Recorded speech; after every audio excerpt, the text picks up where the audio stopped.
Opponents argued that it was deliberately misleading and it became symbolic of the divisions caused by the referendum, which saw Britons vote by 52%, 48% to leave the European Union.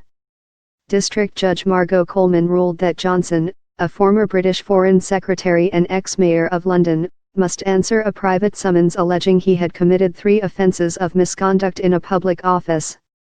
In her written ruling at London's Westminster Magistrates' Court, Coleman said the allegations were not proven and she had made no finding of fact.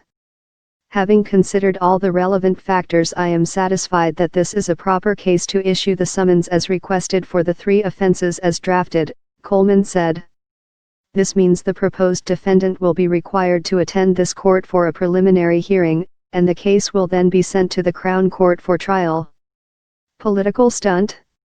Johnson's spokesman was not immediately available for comment, but his lawyers had argued the case was no more than a political stunt by those opposed to Brexit. Polls suggest that the flamboyant politician, known for his tousled blonde hair, is well ahead of the other 10 declared candidates in the contest to replace May as leader of Conservative Party and Prime Minister.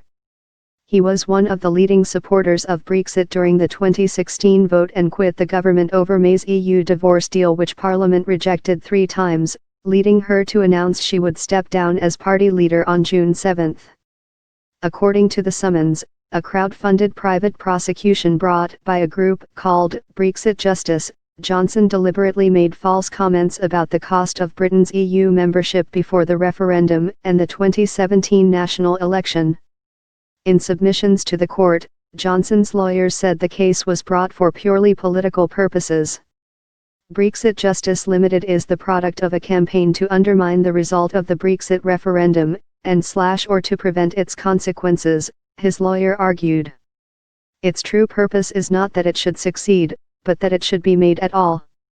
And made with as much public fanfare as the prosecution can engender. In September 2017, government statisticians criticized Johnson for repeating the £350 million figure which he argued could be spent on public services in Britain, saying it ignored the rebate that Britain received from the EU. It is a clear misuse of official statistics, David Norgrove, chairman of the UK Statistics Authority, then wrote in a letter to Johnson.